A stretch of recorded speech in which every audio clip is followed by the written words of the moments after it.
Welcome to IBBA Insights, providing expert advice on buying or selling small businesses. IBBA Insights is presented by the International Business Brokers Association, the world's largest nonprofit organization for those helping others sell or buy businesses. Now, here's your host, Chris Diglio. Insights. I'm your host, Chris Diglio, and today we have an extremely important show and a topic that I think is going to be very interesting and valuable to those business owners that are looking to possibly sell their business, and to business brokers or business intermediaries that are representing those companies in the marketplace. So without further ado, I'd like to introduce our guest today, Mr. JC Maldonado from BizGrow Partners. JC, welcome to IBBA Insights. Thank you very much, Chris. Glad to be here. Now, JC, I have to start off the show by saying and admitting that you and I have known each other for a very long time. Over 20 years, I think we met with my father and you and your brother and myself. And man, time flies, huh? Yeah, I think the first time we met was at I don't know if I met you, but it certainly probably father, but I'm sure maybe you were there. It was 2003. IBBA had a conference in Vegas at the Flamingo Hotel. And that's when I think I first, and that was my first IBBA conference. Yeah, and then you and your brother also made a trip to Orlando, and we had a nice lunch at the Citrus Club, and I believe Anthony Geronimo was there with us. So we go back a very long way, but things have changed a little bit for you, actually quite a lot for you since then. Why don't you talk about your journey to where you're at today from where you started? Because today you're in the business of buying businesses, buying great companies and adding them to your portfolio of businesses. So why don't you talk to us about how you got into the business that you're in today? I started off as a business broker in around 2000. And I found out about business brokerage from this pamphlet that was put out by this company called International Wealth Success. I don't even know if they're still around or not. Maybe they are. But they used to be one of these companies that have a catalog or put out catalogs about wealth building. And they had one of the catalogs they had was how to become a business broker, how to make money through business brokerage. And I never really heard of the term. I was in law school actually at the time. And taking a look at this pamphlet, because I had this entrepreneurial bug, right? Me and my brother wanted to always be in our own business. And I was we had no money, so we're looking for businesses that we can get started without having to invest too many dollars. So I'm reading this pamphlet, and I remember it was talking about the notion of representing a business owner for sale and selling their business and then getting a commission in the same way a real estate broker gets paid via selling a property on behalf of a property owner. And I never heard of such a thing, so I'm looking at it. And it really wasn't a detailed pamphlet. It didn't really tell you anything, to be honest with you, other than the introducing the notion that you could actually derive income from a very specific transaction that I've never heard of. And then I remember, I'll never forget how he ended the pamphlet in terms of the pitch, right? And I remember him saying, rub elbows with important people in your community, be someone who people actually respect, be around money and wealth, and make hundreds of thousands of dollars in commissions on a regular basis. And I said, that sounds pretty good. And I remember after that, went to, I think, a local print shop, got some business cards, started a corporation. I was in business, and I was a business broker. Didn't know nothing. So I remember looking for sample agreements, and with the pamphlet, I think you can get some sample base agreements. It was a horrible agreement. The agreement didn't make any sense, but it did state that you get paid in the event that you sell a business. So I remember that. But got started, learned the business the hard way, started going out in the street and just introducing myself to business owners and gave them business cards and said, look, I can help sell you your business. And then I started taking on listings, and a few months after we started the business, and I was doing this alone independently at the time. And I listed a gas station and car wash and convenience store combo. I remember I got listed for like maybe $350,000 or something. And then I got a buyer. I put an ad in the local newspaper. Buyers responded to the ad, procured a buyer, got the deal done, made my first commission. And I remember, I never forget, at closing, that was the first deal, getting paid, I think like 30 grand or something on the deal. And I've never seen that kind of money in my life. And it was off to the races after that. Shortly thereafter, Brother, about a year or two later, yeah, he was seeing me struggle with administrative stuff. I'm like always been bad administratively, and he's laughing at my letterhead, and he's laughing at my computer skills at the time, and he had a bug. He was in stock brokerage at the time, and then we had just talked about, look, let's just do this together. Because at the time I was getting listings and I was putting some deals together, and he saw the opportunity. And by 2002, this was 2000. By 2001, 2002, all of a sudden we're starting to develop a business. We have 20 listings, 30 listings, 40 listings, 100 listings. By the time we got to IBBA Las Vegas in 2003, we had 160 listings. I'm like in my early 20s. My brother's 3 years younger than me, so he's in his. I think I'm like 23, 24. He's now 21, and everybody in the conference is looking at us like we're crazy. How do these two kids in their young 20s have 160 listings from New York City? So that's how I got started. Not everyone thought you were crazy. My dad, even to this day, my dad loves you. He remembers and tells the stories of that. He loved the fact that you were a sponge, right? You would ask a lot of questions, and you actually didn't just ask questions for the sake of asking them. You actually listened and you valued the input that was given back. But you said something a minute ago that I was laughing about. You said you got that first commission check of $30,000. And if you were anything like me when I first started, that $30,000 commission check might have felt like about $3 million because Yeah, it was the biggest payday I'd ever seen in my life, and it's meaningful. it was the most exhilarating experience ever. It was like that. That's like how I got started. So then afterwards, my brother and I. Now my brother's a partner, so it's me and my brother Sam, and now we're partners. And now we're starting to now go through the process of recruiting salespeople. And before you know it, we have 2 offices, one in Manhattan, one in Staten Island. We have a 40-person sales force. We have a staff, and we're still in our mid 20s here. Mm-hmm. And by around 2005, our business was, we started to elevate the types of businesses we were selling. So in the beginning, we were selling Main Street businesses, your car washes, your restaurants, your gas stations, your liquor stores, your laundromats, your supermarkets, etc. And then we started to elevate our capability to representing lower middle market companies, healthcare businesses, manufacturers, distributors, businesses doing 10 million, 20 million, 50 million, 100 million, couple hundred million. So we started selling businesses that were producing profits of a million, 5 million, 10 million. So we started to really broaden our range of capability.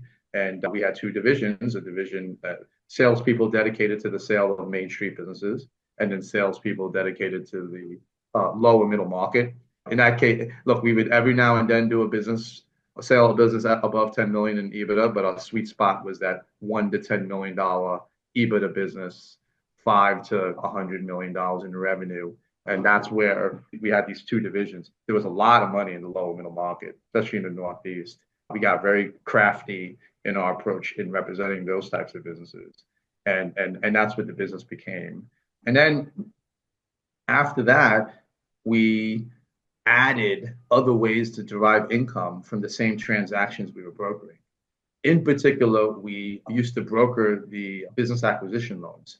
So buyers would come into our office, and we would put these deals together where we would handle the whole entire business acquisition loan process, both SBA and non-SBA. We got really good on how to put together deals on the financing front and get paid for it. We get paid by the buyer, get paid by the lender, and increase the commission component pretty significantly by doing that. And at the time, we were the only ones doing it. And we would go to the IBBA and attend the IBBA, and everybody's looking at what we're doing. And I remember Andy Cagnetta making a comment: these guys are either going to be billionaires or they're going to go to jail. We'll see what goes. There'll be no middle ground with those guys. But it was the creativity of business, which we did legally, very straightforward. We were able to make money. We disclosed to all parties who we were. At that point, when we started doing that, we started lending money to some of our deals too. So we were generating commission dollars where it actually became a private lender on our deals, where we would make interest income. We'd make money on the loan. We'd make money representing the sale, representing a seller in a business. And then we would do consulting after the fact, because as a condition of us lending money on the deal, we would procure consulting contracts.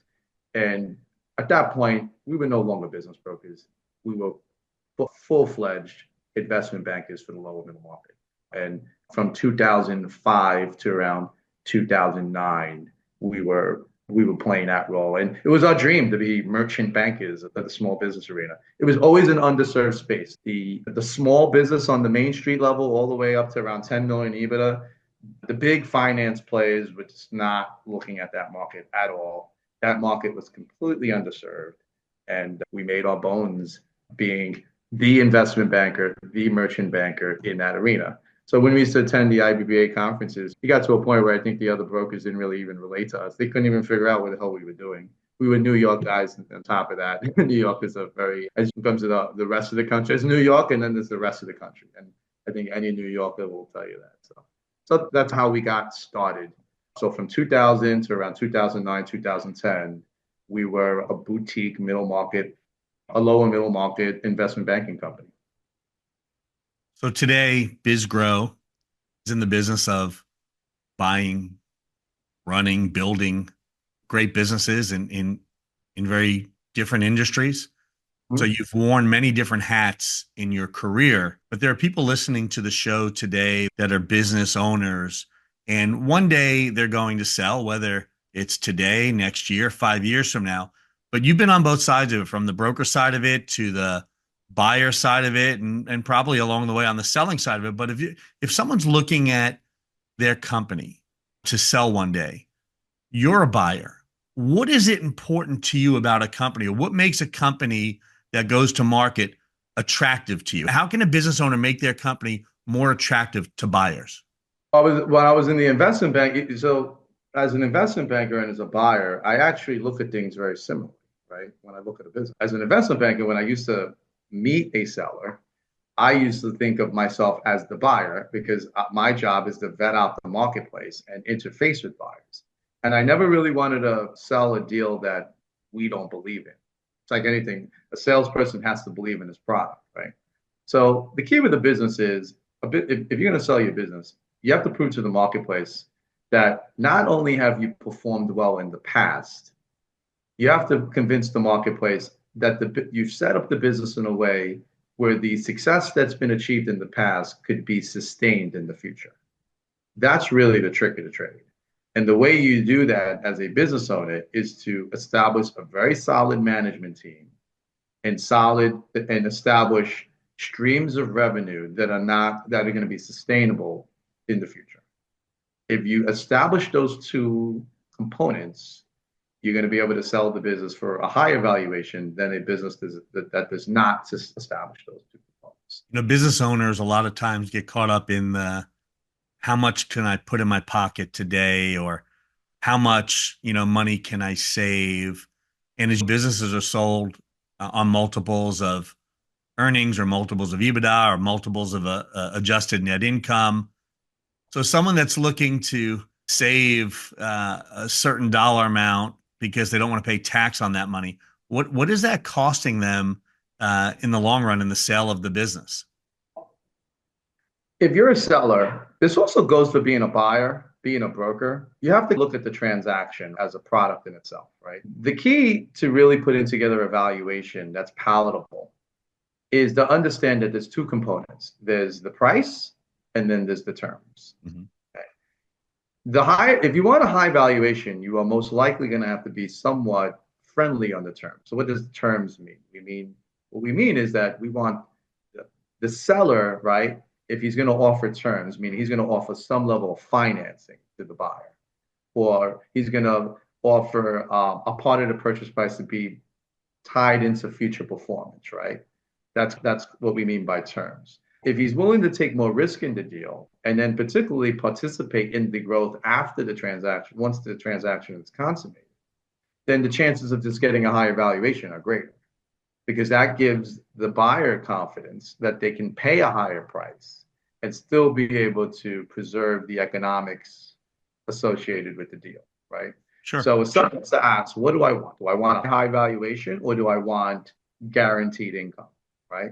And like anything in life, right? Now, if you want all cash up front, you want to take no risk, you don't really want to be involved in management after the transaction at all, so you want a very short transition period. That's going to affect the valuation because what you're asking the buyer to do is take all the risk, all right? Which is fine, but the price of the buyer taking all the risk is a lower valuation.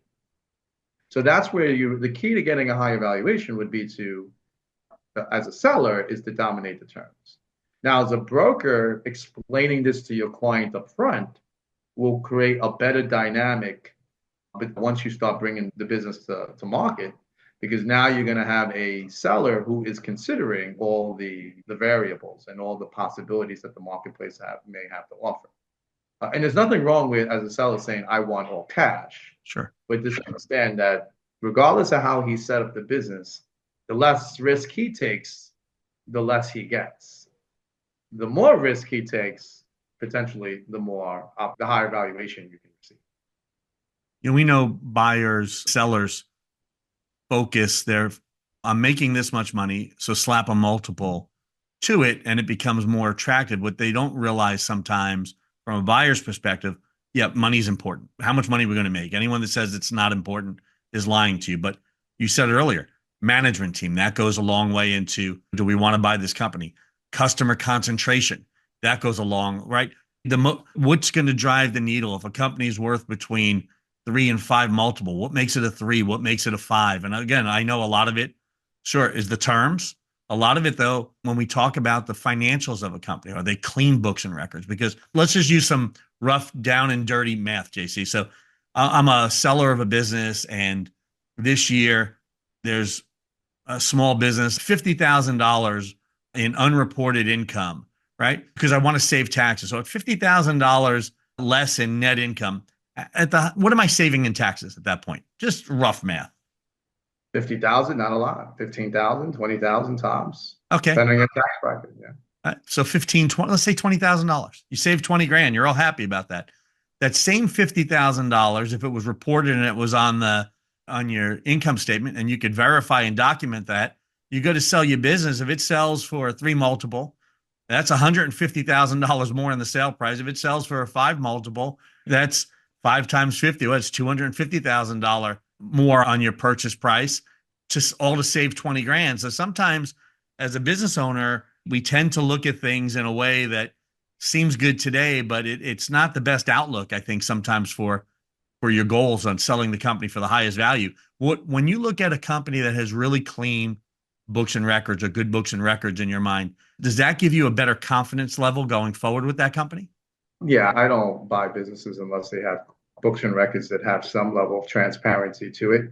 Now, I could make the point in a more advanced way. The reality is small businesses and lower middle market companies typically do not have professional accounting.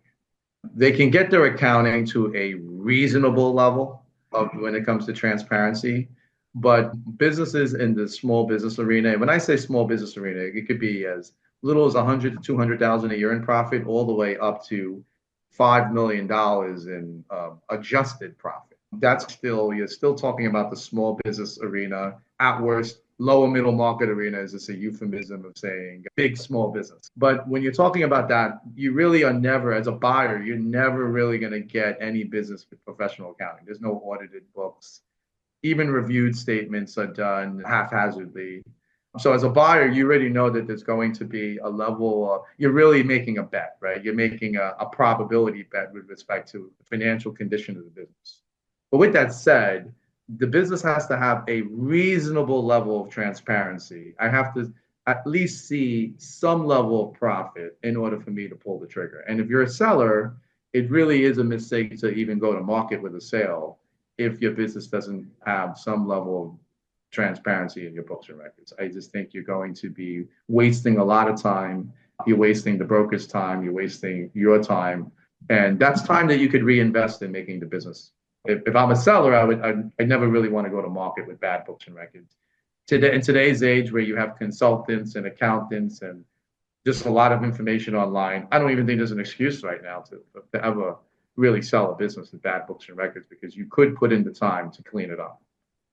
I agree completely. JC, I've known you, as I mentioned, many years, and we've had a lot of conversations about this. So I'm going to bring something up that I know, but someone that's watching this or listening to this today might not know. There business brokers or intermediaries right now listening or watching saying, oh, yeah, this guy, he's part of quasi or an equity group and they buy businesses. They're typically not business broker or business intermediary friendly, but that's what separates you from a lot of the people in the buying industry.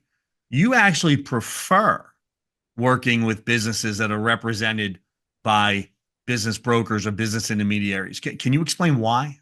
I described the first 10 years of my career because we're in 2024 going into 2025. The first 10 years of my career, obviously, I have a business brokerage in investment banking. I always say, you always hear me say, investment banking is my trade. Mm-hmm. After the crash of '09, we converted into becoming a buyer. Probably we don't have the time on today's podcast for me to describe that whole entire process.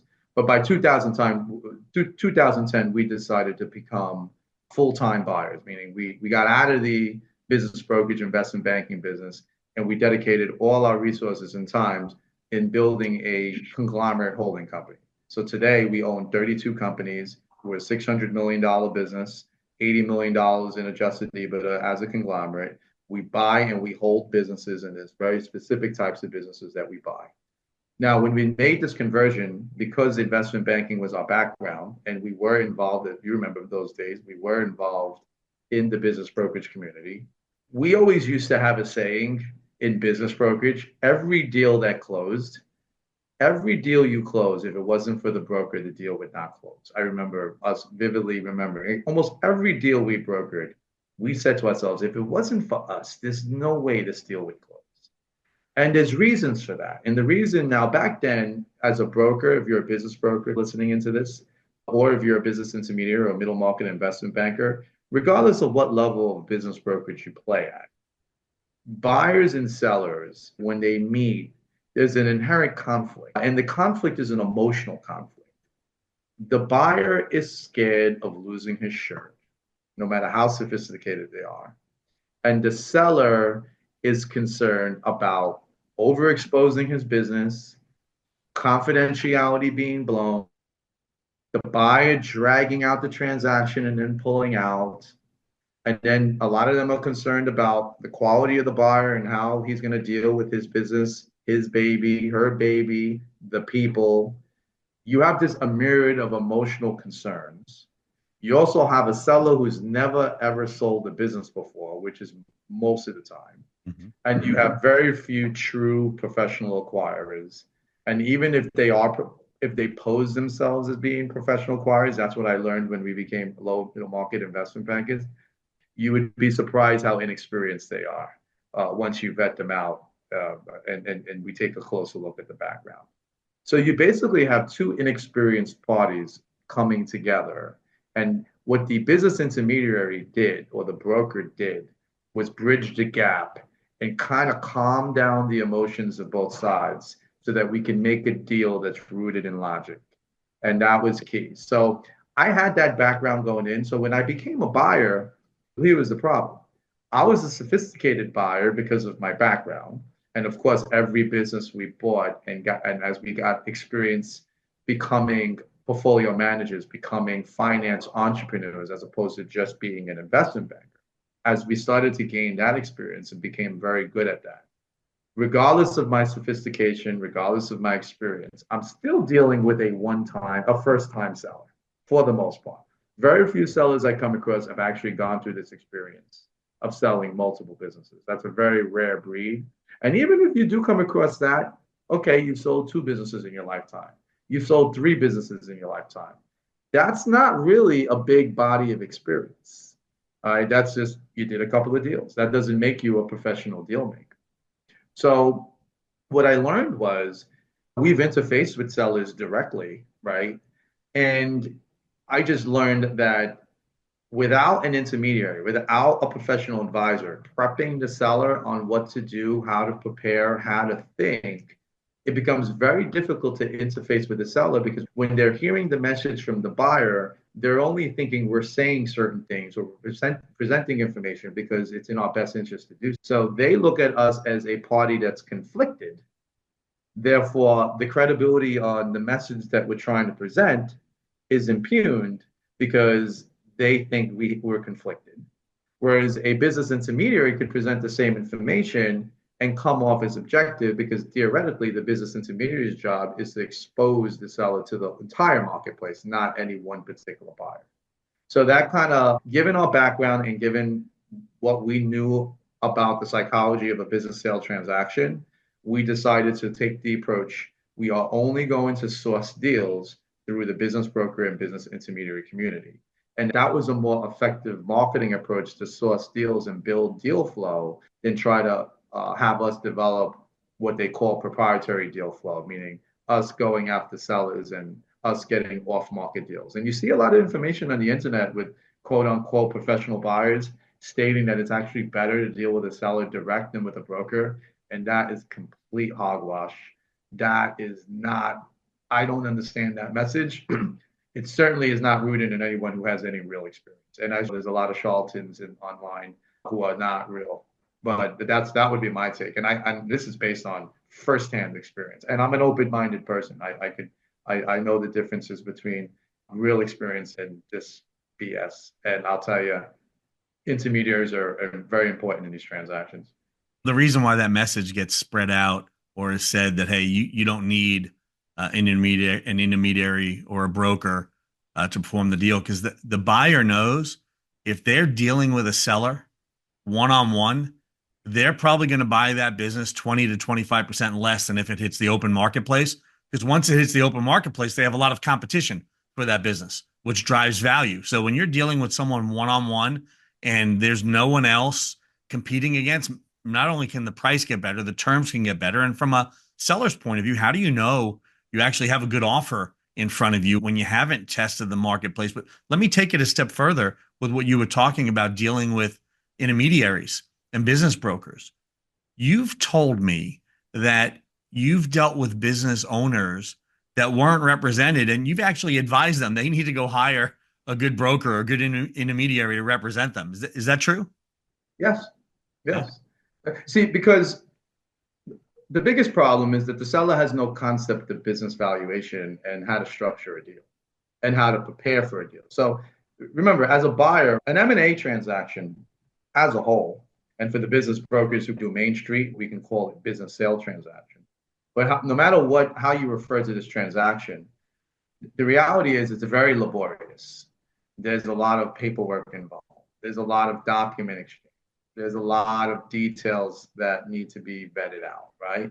The due diligence process is very intense. And because we're also in an environment where there's a lot less trust these days, as we enter into modern society and the social media age is even different from when we started press 25 years ago. The social media age has changed everything, right? Yeah. So the trust factor is so low that the document exchange, the request for documents has become even more intense, more so than ever, right? So due diligence has become a lot more laborious than it was 20 years ago and today. Now, I think technology helps that with document exchange and all these virtual rooms and all the technology that enables us to exchange documents. But the intensity today is at the highest because the trust level is usually between buyer and seller not great. So if I'm a buyer interfacing with a seller, the seller's not even prepared for what to come with regard to the work that's needed to be completed, whether it be completing your financials, getting your tax returns going, and making sure that all the data in the business is in line, making sure the bank statements correlate with the general ledger, correlate with the P&L, correlate with the balance sheet, correlate with the cash flow statement, making sure that their customer lists are all in order, making sure that we understand where the revenue is per customer, understanding all the vendors. There's so much paperwork involved, right? That it's really intense. Just that alone, a business broker is valuable in terms of advising a seller what to come. Also, valuation and deal structure. A lot of times sellers do not understand the concept of an earnout, what that means, that you can make part of the purchase price contingent on future performance. A lot of times sellers don't understand seller financing and what it truly means. And what the seller is always concerned, what happens if you fail? What happens if you owe money to me? They don't understand the various ways you can mitigate risk with respect to that, right? They don't understand that. They don't understand the valuation from the standpoint of the better the terms, the higher the price, or the worse the terms, the lower the price. They don't understand how that works, right? They don't understand that. So an intermediary, a good intermediary can set the seller's psychology up so that the company can get sold. And the biggest thing is all sellers, and I'm part of Vistage. I don't know, that's the CEO group. It's an international CEO group. When I was in my Vistage group, so it's like a group. It's an organization where you have a group of business owners get together once a month and talk about their concerns and their problems. And it's like a form of group therapy and executive training, a Yeah. combo, right? And so that's Vistage. And in my business group, there's been a couple of members who've sold their business, and one guy actually, and for pretty big money too. One guy sold his business for $60 million, and he said, "We need to talk." The seller raised his hand, well, the owner raised his hand who just sold his company. He said, "We need to talk more about the emotional impact that a business sale transaction has, not only during the deal but post transaction, because this has been a nightmare. I've sold my business, and now I completely don't have a mission and purpose in my life. And I don't think anyone prepared me for that." So I think it's such an emotional transaction for a seller. It's very difficult for them to get a deal done with a buyer direct. So I think in that case, a business intermediary is key. Remember, in the corporate M&A world, the seller doesn't have those kinds of emotions because it's a larger corporation with a board of directors and a large executive team, and it's there might be an entrepreneur at the helm, but the entrepreneur probably sold a long time ago. So you're really dealing with a corporate, you're dealing with corporate bureaucracy, and the emotions involved in the transaction, there's little to none. It's purely business. It's strictly economics, the M&A transaction at the corporate level. But at the small business level and the lower middle market level, you're dealing with human beings with hair on top, and some don't have hair, and I'm losing some of my hair. So yeah, Yeah. but yeah, but you're dealing with human beings, and it's very difficult for an individual human being to actually be able to consummate and make the deal without representation because the emotions are so great that oftentimes both buyer and seller can get emotional over a lot of little mundane nonsense issues. And I know you've experienced that. So the business intermediary in the transaction is priceless.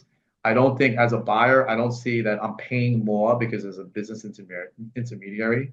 If anything, the business intermediary is a conduit for me to be able to orchestrate the negotiation I want because he's in a better position or she's in a better position to actually influence the seller than I am as a buyer. Does that make sense? It makes perfect sense. We talk about as a buyer, you don't feel you're paying more because as an intermediary or a broker in the deal. But sometimes that's the main reason that a business owner doesn't hire a business broker or a business intermediary because they don't want to give a portion or a percentage of the sale of their business to someone else. They feel like I could do this on my own. And sometimes they can, sometimes they can't. But you've touched on some of the values that a good business broker or intermediary brings to the table. And I love the one you touched on about the emotion because all deals, the emotion level could be really high at times. And when the emotion level is really high and you don't have a buffer between the buyer and the seller or someone that could handle it in a certain way, the deal could go south really quickly. So to the business owner out there that's looking at selling their business, JC, and they say, yeah, but I just don't want to pay a commission. I don't see the value in it. What do you say to that person? I went to law school and I actually graduated law school. So I started my company while I was in law school. When I went to law school, there was a saying that we learned very quickly. And I don't think it's a cliche. I think it's a form of wisdom. And the saying goes like this: anyone who represents himself in court has a fool for a client. And the reason why that saying exists in the legal sense is that if you represent yourself, you really don't have any clue on what you're doing. Even if you study some of the mechanics and you can piece together a case for yourself, what you don't understand is that anything that you say is considered to be biased because you're representing yourself, right? They're here, any form of communication that's being presented, everybody thinks that you're lying or that you're not really telling the truth because you have very specific interests that you're actually presenting, right? You don't have any relationships. You don't know anything about the judge. You don't know anything about the players. You don't know nothing about the other side's attorney, right? So you really can't. It's hard for you to produce a result if you don't know the landscape, you don't know the terrain. That's like us going to another country, and starting a business. We would start a business, but if we don't know how their system works, you're already setting yourself up for failure, right? You don't know the terrain. That's why you go to the court system and you're trying to represent yourself. You don't know the terrain. So therefore, the result that you're going to produce is just probably going to be a mediocre result at best because you just don't know the terrain. Just that alone is bad. So I think a business broker that tries to represent himself, the analogy that I would use is that they have a fool for a client. That business has a fool for a client because that business owner doesn't know the terrain of how the buyers work, how the different buyers think, what is needed, what kinds of information are important to buyers, how do the lenders look at the deal, how are their people going to look at the transaction, right? They don't understand how the transaction impacts everyone else, and they don't understand how everyone else thinks. So even if they think they can get the deal done on their own, which happens a lot, actually a big part, many of the transactions that take place in the marketplace are done without brokers. Mm-hmm. But it's risky transactions because one, you don't know if this is the absolute best deal you're getting. You don't know if this is the absolute best buyer you're getting. And then what if the deal gets consummated and there's problems after the fact and you wound up being caught in litigation because buyer and seller get into a fight, which happens more often than you know. I call this buyer seller entanglements. And then in my world, where we have to manage the entanglements that we can actually come across with the seller. Remember, the seller is a very emotional being during the transaction and after the transaction. That's why I gave that example of the Vistage member. So it's just crazy to try to sell the business without representation. I don't care what level it is. You're just not going to maximize the results. You have to take a look at the whole marketplace to determine what's the best buyer for you. It may not even be the buyer that pays the highest price, right?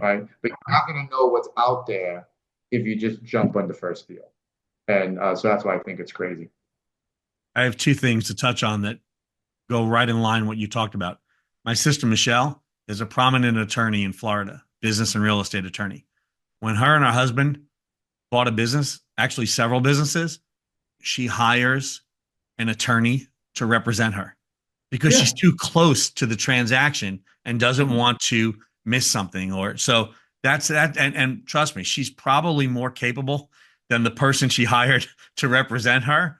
But again, there's a real value to having another set of eyes and someone else that's not associated with the deal. And then on the business owner that says, yeah, I sold it on my own and I didn't need representation.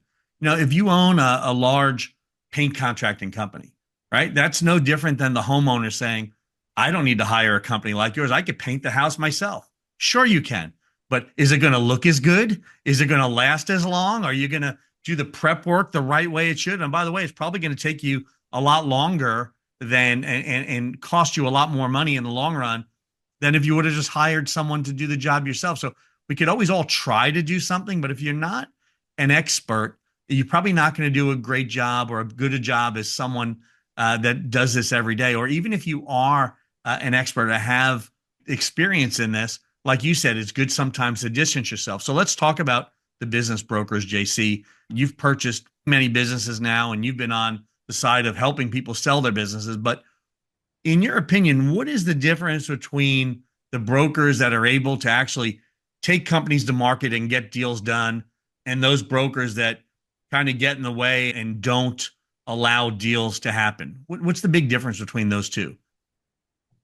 The biggest difference is that the business broker that makes tons of money and does well are typically brokers who are very good at setting the expectations of their client, no matter who they represent. So if they're representing a seller or if they're representing a buyer, it's paramount that broker set the expectations, proper expectations for their client. So if I'm a broker and I'm interfacing with a seller, I used to do things very differently. So remember, most brokers will tell their seller and promise and guarantee confidentiality. I used to be the opposite. I'm said there's no such thing as confidentiality in a business sale transaction. Think about it. It's a moronic concept. I can't open the marketplace and expose your business and promote it as a product without people finding out. So what I used to do is inform the client, you need to be able to control the narrative with your folks. And how you do it is, one, you take your 2 or 3 best people and just tell them what you're looking to accomplish, and you tell them how you're going to look out for them in the transaction. And then when it comes to customers and other people who you don't necessarily want to be more direct with, if they come, you're going to say, look, our business is so good that we have a lot of people interested in investing in the business. We're always a target. We're like an attractive girl. We get hit on a lot. And just because we're getting hit on doesn't mean we're going to make a move. So you control the narrative. But I always tell sellers, don't keep it a secret. Get your team on board and let them know that you're open to a transaction. And you may not say the business is for sale, no, but you say, look, we're looking to expand, right? And we're thinking about taking on a partner. Or you could say, look, we're getting a little up there in age. We'd like to move out of the day-to-day management, and I'm open to what the marketplace has to offer with regard to succession management. So you can communicate things in a way that doesn't freak out your people. So I used to take that approach and coach the sellers on what to do instead of over-promising confidentiality. You understand? So then when something happens, or someone finds out something, he doesn't come back to me, and now there's a distrust between us because I miscommunicated or oversold that. Valuation. I used to tell the seller, look, owner used to say, what's your company worth? I used to say, I don't know, depends on how the deal's structured. Here's how this works. If you want 80% down upfront, you might get this. If you want 40% down, you might get this. If there's an SBA lender involved, you might get this. How about this? We can structure 3 or 4 different transaction scenarios based on the multitude of buyers that exist, because there's different buyers, they come in all types, right? You have your private equity guys, you have your strategic buyers, you have your individual buyers, you have, depending on who you're selling it to, you have your immigrant buyer that's looking to bring their whole family and work every day and living in the basement kind of thing, right? So you have these various buyers, and the broker that's able to explain to the seller, look, here's all the buyers, here's how they think, here's the various transaction structures. Your valuation will go up if you're friendly on terms here. Your valuation will come down if you want to take less risk here, right? And if you prepare the seller for various possibilities, then you're managing their expectations. And then when the buyers do come in, they remember that you told them this up front, and you have credibility and you have influence. Instead of what a lot of brokers do is overpromise the seller that they can get a certain number, hoping that the seller comes down. It's the old real estate brokerage trick, right? They get this from real estate.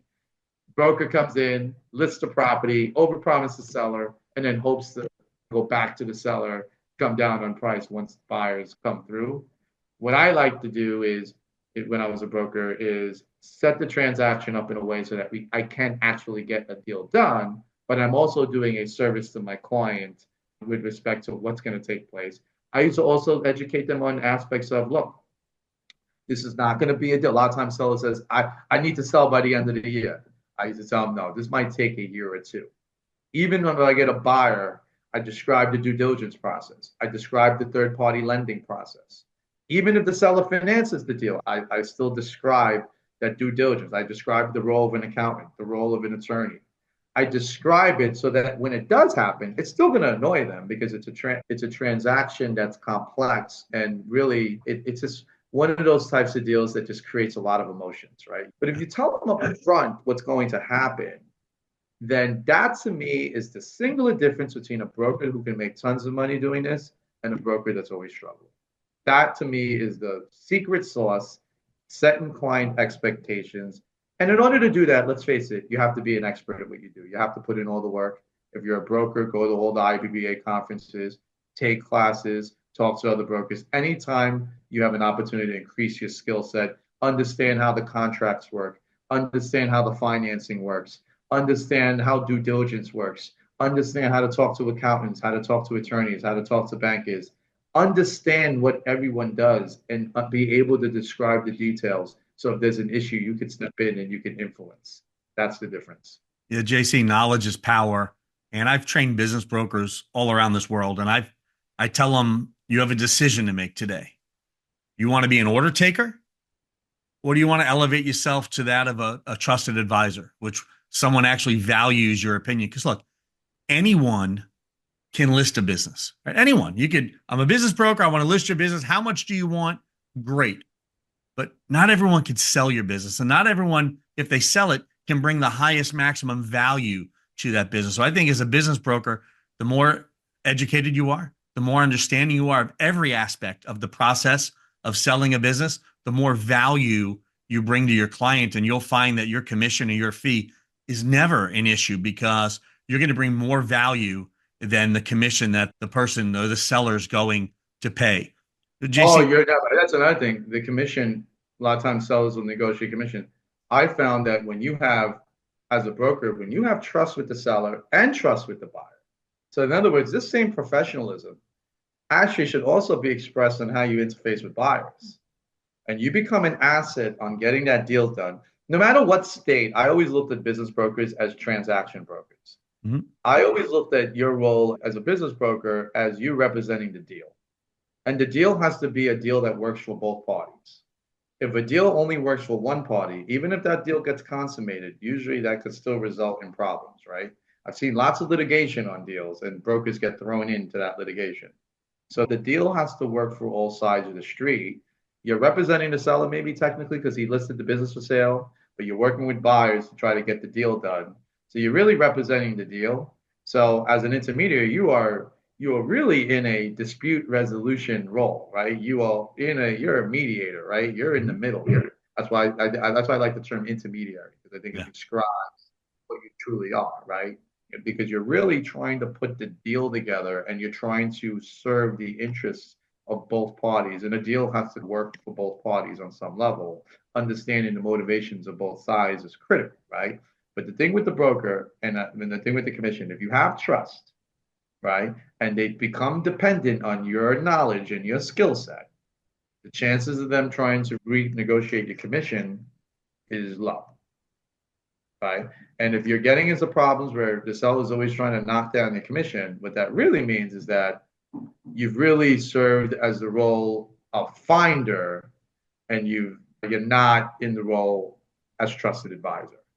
They have to be able to be more dependent on you than their attorney, their banker, or their accountant to get the deal done. And I would say that should be true for both sides, both sellers and buyers. You need a relationship with both sides, and both sides have to become dependent on your skill set in getting the deal done. If that happens, you could make a ton of money. And that's the difference between a great intermediary. Now, the designation by the IBBA is CBI, certified business, not business broker, business intermediary, right? It's an elevated title for what you do. Look, anyone could list your business, but how many can sell it? And the national statistics are horrific. I say this all the time.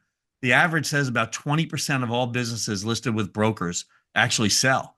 That doesn't mean those are bad businesses. Maybe it's just been bad advice. You take it to the market with the wrong price, list anything at any price. But if you look at the really successful intermediaries across the country, they're at a minimum 50% of everything they list, they take to market. And I know plenty of people in my industry that are 70% and plus. And in the lower middle market, there are guys that pretty much sell almost everything that they take to market because they become a little more choosy. They know what's going to get done. If they don't feel like they can get it done, they just don't take it to market. But JC, that's another thing. You asked about the difference. Another big difference between the brokers that do very well versus the brokers that don't. The brokers that do well don't take assignments they can't complete. Like when you think about any profession, in any professional, in any industry, why would you take an assignment that you can't complete? That's why the setting expectations up front is extremely important, because taking assignments that you can't complete is going to set you to a road to disaster. I try to give, when I train people, I try to give people examples, and sometimes so simplistic that anyone can understand it. So I tell people, look at your listings as your inventory. And it's no different than if you owned a grocery store. And in the grocery store, you have a can of corn. and you have 8 cans of corn on the shelf, and a can of corn should sell for, let's just say, $2. Who knows what it sells for today? But you're trying to sell it for $8, 4 times what it's worth. Next week, what happens? You didn't sell any cans of corn. Maybe you sold one because someone was desperate, but now you go ahead and you order 8 more cans of corn. So now you have 15 cans of corn on your shelf, and maybe you sell 1 or 2 of those, and you keep taking on more inventory that you can't sell. What happens is, it's just, you're going to do the old finger test, the white glove test. You're just going to get a lot of dust on a bunch of inventory that ties up your time and your resources that you can't sell. So I think it becomes very important when you're representing companies to do it in a way that you are valued. And the way to be valued is what, JC, to be honest, right? Upfront, and educate. And that's all you could do. If you do those things and then you represent that company in a professional manner, they're going to get the service they're looking for, and you're going to get the results you're looking for. We're coming to the end, JC, but I've got 2 questions for you left, and they're both going to be your opinions and your advice. So what would you say to a business owner that's out there today that's looking to sell their business? And then what would you say to a business broker that can help them better serve those people that are looking to sell their business? To a business owner that wants to sell their business, I think you need to start assembling your team pretty early on. Make sure we have a good accountant, a good attorney, certainly a good financial planner, because you want to be able to prepare for the transaction and then prepare for what you're going to do with the money actually once you actually achieve an exit and a liquidity event. But the most important decision you're going to make is to find yourself a solid business intermediary that's going to represent your interests in the way that you'd like to. And what you don't, in an intermediary, you don't want a yes man, right? That's the thing. I'm an entrepreneur, right? I surround myself with executive teams and advisors who are not yes people. I surround myself with people who are competent, who tell me what they think, whether I believe it or not. And look, it's not about being right or wrong. Sometimes time will tell who's right. But I want to be able to increase my level of awareness by surrounding myself with people who are not yes people. And I don't mean surrounding myself with people who say no for the sake of saying no, because there's people like that too. I know a lot of people who will argue just for the sake of arguing and disagree just for the sake of disagreeing, right? And that's a lot of people too. So there's a balancing act. No, you want to surround yourself with competent, solid people who believe in your vision, and so that we can go in the same direction, right? And just because we have disagreement doesn't mean it has to be tension, but it has to be healthy tension, right? But as a business owner, you got to be able to assemble your transaction team. But at the heart of that will be a business intermediary that's not going to be a yes man. That's going to be very competent and who could interface with the various buyers that exist, and also help you prepare for the business for sale so that you know what's coming. You're supposed to prepare your client for all the mines in the field, right? Because it's not, a business sale transaction is a very bumpy road, and it's an emotional roller coaster. Business intermediaries are almost the seller's therapist during that time. Yeah, it's a lot of therapy, right? How many times have you, Chris, been on the phone with your clients at night, and it's just purely emotional conversations, right? They didn't like what the buyer said. They didn't like when they raised their voice. They didn't like the fact that the buyer's not going to pay an extra $50,000 for some new equipment that they purchased. So we've seen it all. But how many times have you been there? So I think the key decision for a business owner is assemble the team. But at the heart of assembling a team is a solid business intermediary. Now, the way the business intermediary can serve their clients better is, again, set the proper expectations and don't take assignments you can't complete, right? And be honest with what your capability is and what your limitations are. For instance, if you're a broker and you only sell restaurants, don't take on middle market sale transactions.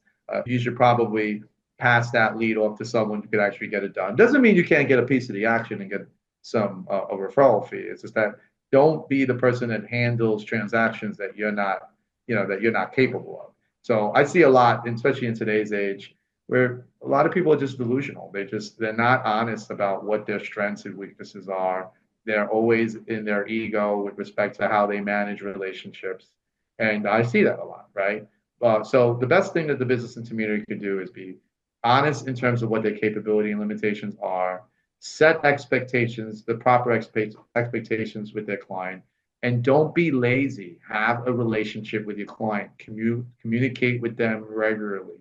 Keep them abreast of what's going on. Those would be the things that I would advise. And of course, there's many others. Yeah, we're a little limited on time. We are.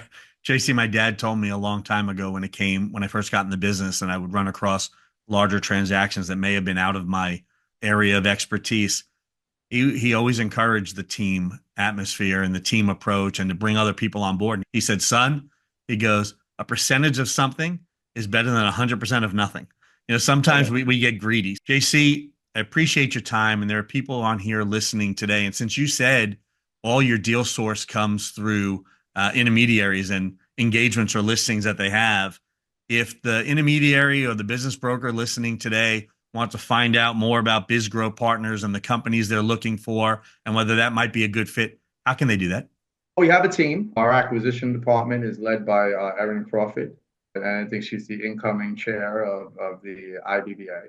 So getting in touch with her, I don't think it'll be hard to get in touch with her given that she's the incoming chair.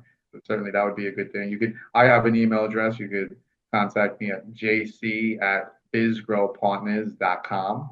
bizgropartners.com. If you contact us and you want to learn more about our platform, you can certainly do that. And I'll probably refer you over to our deal team, our team that kind of sources deals, and you can get more information that way.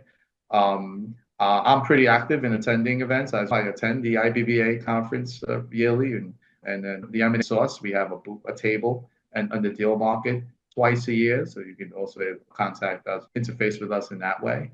But I'd say those would be best. And I have a website, www.bizgrowpartners.com.